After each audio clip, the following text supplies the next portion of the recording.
And here's I will show you how to use immersive view in Google Maps.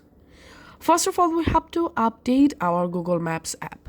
So go to your App Store or Play Store and update your Google Maps. Now open the Google Maps app and tap on this icon. And map type, select default. And under map details, you have to select 3D. Tap on this cross icon. Now tap on the search location and go ahead and search for the location.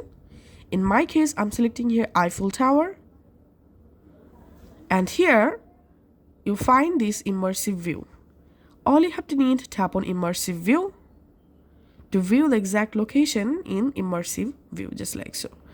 Now you can go ahead and view the location in immersive view, as you can see. If you want to change time, then tap on this clock icon. And here you can go ahead and change time. So this is how you can actually view immersive in Google Maps. Thanks for watching.